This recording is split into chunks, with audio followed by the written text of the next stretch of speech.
আসসালামু আলাইকুম। Hello everyone, আপনারা সবাই কেমন আছেন? আলহামদুলিল্লাহ আমরা সবাই ভালো আছি। আপনাদেরকে আরও একবার স্বাগতম লুবনার সংসারে। তো প্রথমেই বলে নিচ্ছি, যারা আমাদের ভিডিওটা দেখা শুরু করেছেন প্লিজ সবাই একটা লাইক দিয়ে দেখা শুরু করবেন। আর আমাদের ভিডিও যদি আপনাদের কাছে ভালো লেগে থাকে তাহলে আমাদের চ্যানেলটা সাবস্ক্রাইব করে আমাদের পাশেই থাকতে পারেন। তো আজকে ভিডিওটা শুরু করেছিলাম বিকালবেলা থেকে। আসলে যখন আমি গাছের টবের মাটিগুলো দেখি যে উপর অংশে একটু শুকনো হয়ে গিয়েছে, তখনই কিন্তু আমি গাছে পানি দেই, আর তখনই কিন্তু গাছে পানি দিলে ভালো হয়। তো আমি যেগুলো দেখছিলাম যে হ্যাঁ গাছে পানি দেওয়ার মতো অবস্থা হয়ে গিয়েছে, ওগুলো দেখে দেখে পানি দিয়ে দিচ্ছিলাম। এদিকে দেখেন দুইটা আমি পাখির বাসা দেখাচ্ছি। এগুলো আসলে আমি এমনিতেই শখ করে লাগিয়ে রেখেছিলাম, আমাকে একটা কাকা দিয়েছিল। তো ওগুলাতে না এখন ইদানিং দেখছি কিছু পাখি এসে বসে থাকে। আমার মনে হয় এগুলাতে ওরা বাসা বাঁধবে। তো বাঁধলে ভালোই হবে, আমারও বেশ ভালো লাগবে। এদিকে আমি আমার যে পোষা পাখিগুলো ছিল ওদেরকে একটু খাবার দিয়ে দিয়েছিলাম। আর এই যে দেখেন আমার টুনটুনি পাখি, সে কিন্তু আমার পিছন পিছনে সবসময় ঘুরে থাকেন। আমি যেদিকে যাই সেদিকেই সে যায়। তো আমি যেখানে যাই না কেন সে লুকিয়ে লুকিয়ে দাঁড়িয়ে থাকে, আমার পিছনে পিছনে থাকে, আর আমার কিন্তু বেশ ভালো লাগে এই জিনিসটা। আর এদিকে আমার বড় ছেলেটা বসে বসে টিভি দেখছিল। বসে বসে বলতে ও এখানে শুয়েই ছিল, শুয়ে শুয়ে টিভি দেখছিল, আমি টিভিটা চালিয়ে দিয়েছিলাম। আর দেখেন এই যে আমি এদিকে এসেছি, আমার মেয়েটাও কিন্তু আমার পিছনে পিছনে এদিকে চলে এসেছে।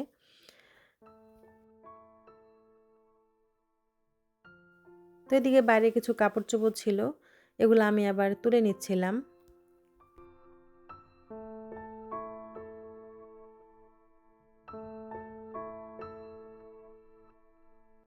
তো এদিকে কিন্তু আমার গোলাপ গাছটাতে আবারও সুন্দর সুন্দর গোলাপ ফুটেছিল।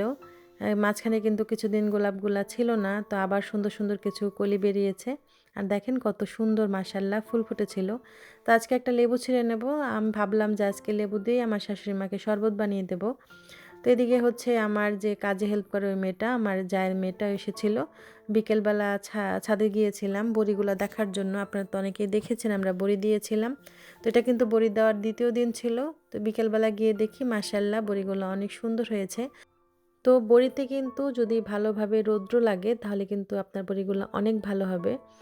আর যখন মানুষ বড়ি দেয় তখন কিন্তু তারা রৌদ্রের দিকে তাকিয়ে থাকে যে কখন মেঘলা হয়, কখন রোদ ওঠে। মেঘলা সময় কিন্তু দিলে একদমই বড়িগুলো ভালো হবে না। আর যদি রোদ না পায় বড়ি কিন্তু একদম গন্ধ হয়ে যায় আর উঠতে চায় না। তো মাশাল্লাহ আমার বড়িগুলো আজকে 2 দিন ভালোই রৌদ্র পেয়েছে, ইদানিং কিন্তু ভালোই রোদ উঠতেছে।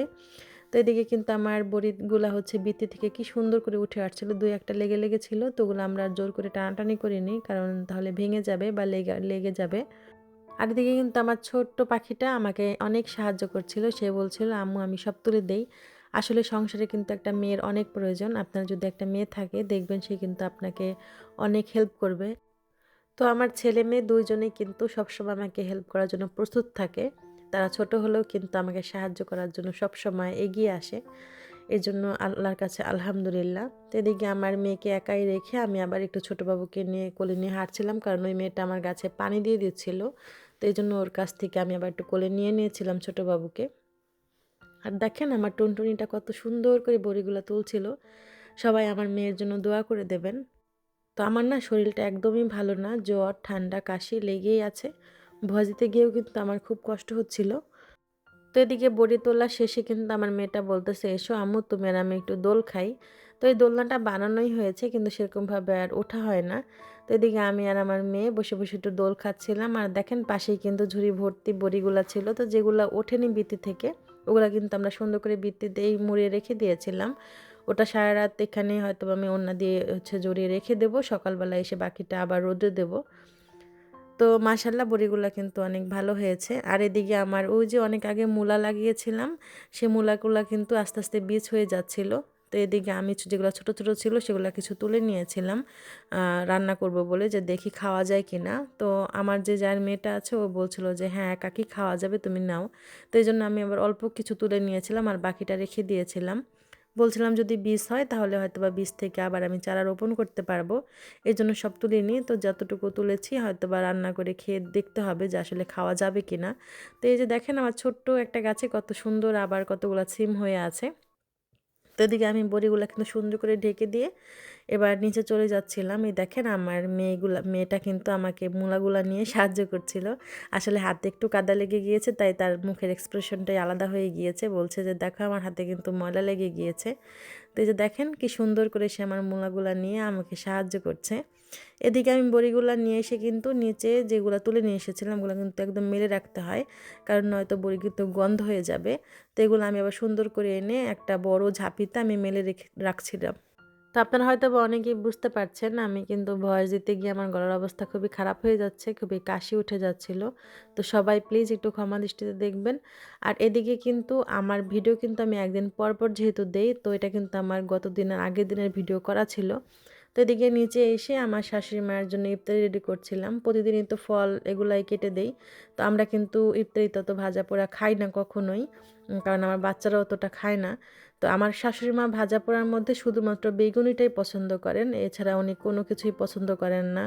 ছোলা বলেন, পেঁয়াজু বলেন, কোনোটাই উনি পছন্দ করেন না। আলুর চপ তো খায়ই না। যদি বেগুনি আপনি যদি তাকে 10টাও দেন সে হয়তো বা 10টাও খেয়ে ফেলতে পারবে, বেগুনিটা তার এত পছন্দ।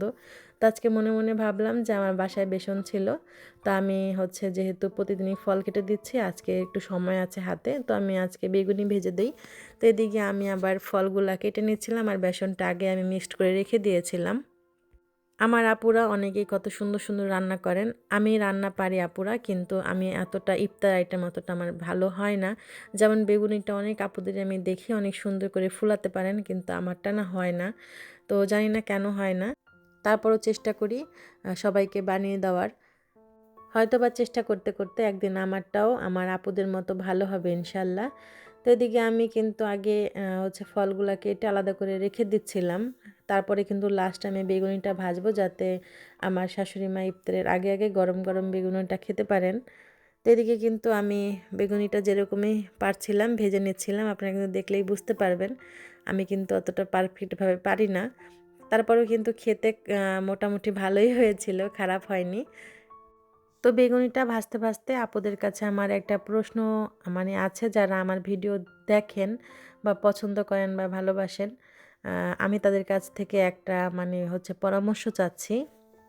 আসলে সামনে যেহেতু রমজান মাস, তো আমি ভিডিওটা কোন টাইমে দেব বা সবার সবার ক্ষেত্রে দেখতে কোন টাইমে তাদের সুবিধা হবে, তো এটা যদি আমি জানতে পারতাম আমার জন্য অনেক ভালো হতো। তো আমি তো প্রতিদিন না, আমি একদিন পর পর ভিডিও আপলোড করি 6:30টার সময়। তো আমি কি এই টাইমটাতেই আপলোড করব, নাকি হচ্ছে টাইমটা চেঞ্জ করব, বা কোন টাইমে দিলে ভালো হবে? যদি আপুরা আমাকে একটু পরামর্শ দিতেন তাহলে আমার জন্য অনেক উপকার হতো।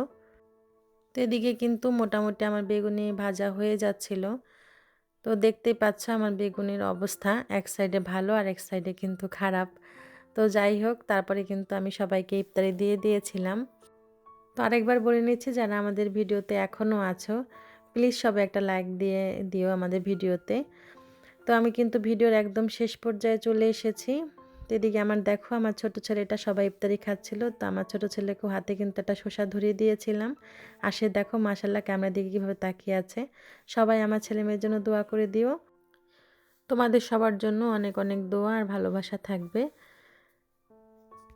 তোমরা সবাই ভালো থেকো, পরবর্তী ভিডিও দেখার জন্য অপেক্ষা করো।